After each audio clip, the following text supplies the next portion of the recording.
Hey, welcome back to my channel. I'm Megan and I'm a freelance writer, an editor, a published author, and a bookworm. Today I want to share a few tips that have helped me tremendously in writing chapters that move my novel forward and hopefully keep the reader engaged. If you're anything like me, then when you are writing a book, especially in the early stages, you might have ideas for isolated scenes you're envisioning. I almost see it in my mind as a movie before I've even started writing. So I usually start with little bits and pieces, but nothing super cohesive. This often presents a huge challenge for me because while I have random bits I know I want to write, turning them into scenes, which then come together to form chapters, is a completely different story. Literally. There's a formula, a loose formula at least, to writing scenes and chapters, meaning there are a few things that we want to ensure we accomplish. I can't talk. I made kind of a checklist that I'm using for every single chapter of my work in progress, and it's based on things that I personally struggle with, but I know I'm not the only one. I'm doing this as I plot and outline my novel, which I also talk about in this video, and I'll leave the link below. All right, so this is my chapter checklist. There are three main things I ask myself. Does the star of the chapter change from the beginning to the end of this chapter? The star being whoever the focus of that chapter is. Is there more conflict at the end of the chapter compared to the beginning? And what is that conflict?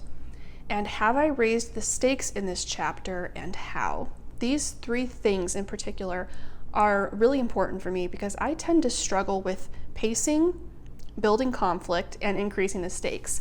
My writing will be flat if I'm not careful. In fact, the amazing beta readers who read the first draft of my manuscript mentioned that a lot. They were like, what are the stakes? I had very few, which is bad. Now, here's something I kind of got wrong the first time I approached this. For every chapter, I'd ask myself these questions, and I kept writing these chapters and thinking, there is no change. There is no conflict. There are no stakes. Because in my head, I thought it had to be tremendous change and earth-shattering conflict and life or death stakes every single time, every single chapter. That's not realistic. I don't think a book could maintain those things to that extreme for the entire length of the novel. And you'll see that in books you read. Not every chapter is earth-shattering. What I found was important, rather, is that I can answer these questions very specifically. I can identify how the character changed, what the conflict is, what the stakes are. I have to be able to pinpoint it very specifically, and if I can't, I know my job isn't done. Now, of course, there will be times when your writing should be more intense, for example, as you approach the climax. But sometimes, conflict, for instance, can be really small in the grand scheme of things. The point, though, is that your character has a goal in the story, and you put something in front of them that makes it at least a little bit harder for them to achieve that goal.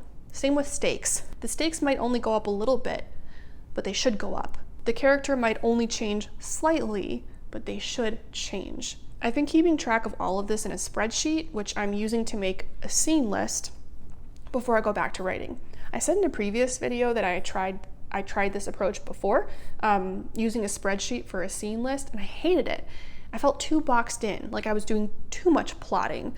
But I gave it another chance, and I tried it differently, and it has been so helpful because by forcing myself to break down every chapter into scenes and identifying the change, the conflict, the stakes, I've found so many little holes in my story and character arcs that weren't totally finished, not in a satisfying way. Like the reader wouldn't have gotten the payoff that they should. This exercise has also forced me to be less lazy with my writing and procrastinate less. When I'm plotting, I do this thing where I hit a tricky part of the story and I go, I'll just come back to this later, and I don't.